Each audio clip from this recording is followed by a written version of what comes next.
And joining us now here in studio, Edward Shorter. He is professor, University of Toronto, and the author of Sadomasochism and Ardent Love, A Reader's Guide to 50 Shades of Grey. Welcome back. Thank you, Steve. That's a pretty provocative title. Can I read a little excerpt of 50 Shades before we start here? Please do. For those who don't know anything about it.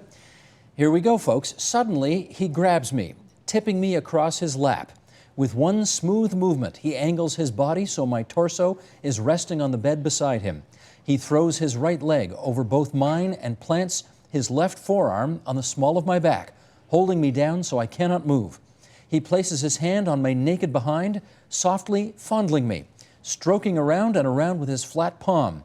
And then his hand is no longer there, and he hits me hard. Okay, you want to give us the Coles Notes on what this book's all about? Well, this book sounds as though it's all about sadomasochism, and that passage conveys that flavor a little bit, but it's not really. This book is all about a very intense love affair. They are just incandescently in love with each other, and filtering this through the prism of sadomasochism makes it even more intense, because this is the sort of ingenious thing about what is now called a role-playing relationship. There's a complete transfer of control from one power to the other. The power who's the dominant or who's the top has all the control, and the bottom or the subservient has none. And for many couples, this is very erotic, this idea of transferring control. Never mind erotic. This is supposed to be pretty taboo stuff for most of quote-unquote polite society, and yet this is a massive bestseller. So who's reading this thing? Well, the readership is said to be heavily the soccer moms and single young women as well. The readership is overwhelmingly female, younger, women who themselves aspire to intense romantic relationships and who can fantasize about being in a relationship like this, not because they want to be whacked around, but because they crave the intensity. But I thought this was a generation that was so proud and pleased to finally be seen as equals with men, but in fact they want to be submissive and dominated by men in one particular environment? This is a colossal paradox, isn't it? Because in the 1970s, all we heard about was how sex is a political act and you've got to take control of your life, baby, and so forth. Don't let the chauvinists get you down. And now we find all these women who desperately want to have the cuffs put on them. So this has been a real kind of sea change. But the question is, what does the sea change mean? Is it because women have suddenly gone overboard for sadomasochistic relationships, or because they crave a kind of emotional intensity that feministic relationships didn't give them? So you're voting for the latter, obviously. Yeah, of course. Huh. How do you know? Well, there has been an enormous amount of press coverage on this, for one thing, interviewing women about what they like about this, what they see in it.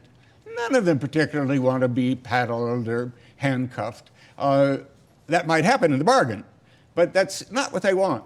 What they crave is the intensity of having a wealthy, handsome man who is crazy in love with them. So do I infer from this that one of the trades that women had to make in exchange for equality is that men now are too afraid to be that intense or that domineering in the bedroom? Well, men have certainly backed away emotionally from the so-called Ozzie and Harriet days, when true love was seen really as the point of a relationship. Relationships today are much more sensual. Men don't necessarily back away from role-playing relationships. But the thing is that it's not just men over women. This goes the other way too. Women are often the tops, are often the dominant figures in these relationships, and the men are the bottoms.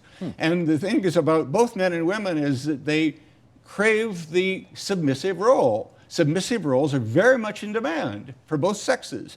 Dominant roles are not so much in demand. And often what couples do is to trade. This week I'll be the dominant, next week I'll be the submissive. So this is not some kind of systematic men dominating women thing at all.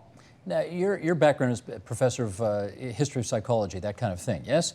Well, I have sort of two strings in my bow. I have spent a lot of time on the history of psychiatry and psychopharmacology. The other string is the history of society, the history of the family, the history of sexuality. Okay. And in 2005, I wrote a big history of sexuality in Western society. And one of the chapters in it was a history of fetish SM, and that was the first serious thing that's ever been written about the subject. And so when 50 Shades had this staggering success, it occurred to me that I was able to place this in a kind of cultural context for many readers. So tell us, based on what you've studied and know about all this, is this healthy? Healthy is a word that involves value judgments. And I wouldn't make a value judgment here. This is a kind of relationship that many, many people crave. And as long as it doesn't involve exploiting somebody, or as long as it doesn't involve violating the criminal code, I don't see anything wrong with this.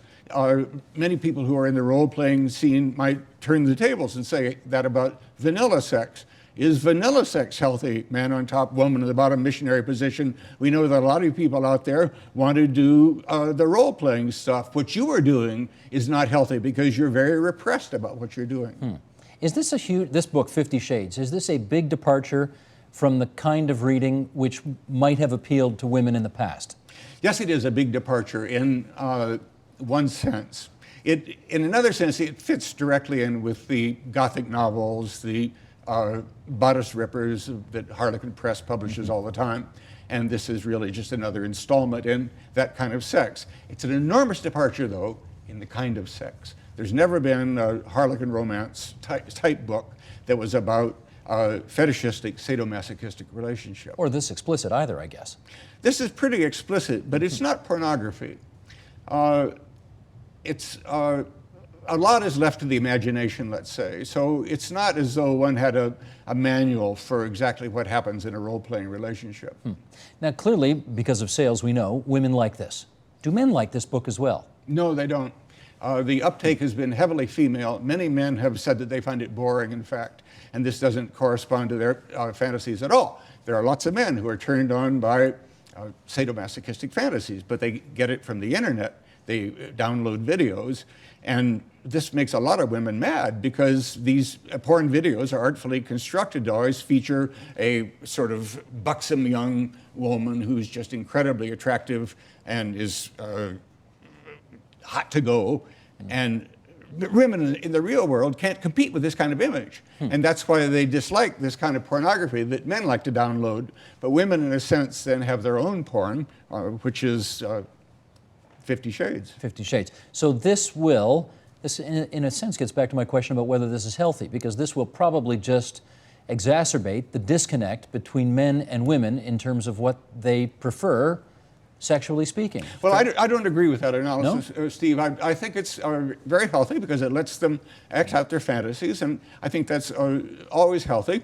But because, above all, it's a consensual relationship, both the man and the woman agree to do this, and they get a lot of pleasure out of it. And when we talk about the whole world of eros, ultimately that's what's at stake, having a good time, having a sensual, pleasurable experience, and that's what they derive from a role-playing relationship. Now, I noticed the author's name on the cover is E.L. James, which is, of course, you don't know if E.L.'s a man or woman. Now, well, we do know. She's been on television. She's been interviewed. Yeah, but if you didn't know, you wouldn't know. Well, I don't know what her first name is, and that has never been made public. She was a former television producer in the UK. She obviously is herself in a SM relationship because the book has the ring of authenticity. Do we want to go any further into this? That's up to you. Well, why don't you tell it? You got an ebook out on this right now, right? So where do we find that? Bev Editions is the e-publisher, and it's been picked up by Smashwords, iTunes, Barnes & Noble, a bunch of e-sites, in other words. It's available all over the net. So people can go online and find it if they want to. Just Google Edward Shorter 50 Shades, and you'll find a number of ways you can buy it. Last question. Can you believe all this? Sure. This has, as I said, the ring of authenticity. No, this corresponds to what people do. Now, is the question, can I believe the incredible uptake, the enormous success? Yeah. This has caught everybody by surprise. This has been more successful than anything since the Da Vinci Code, and is going, in fact, beyond the Da Vinci Code.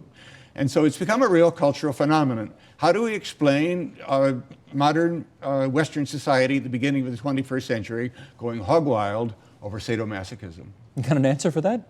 I don't have a good answer. Okay. Edward Shorter, we'll leave it there. Thanks for coming in tonight.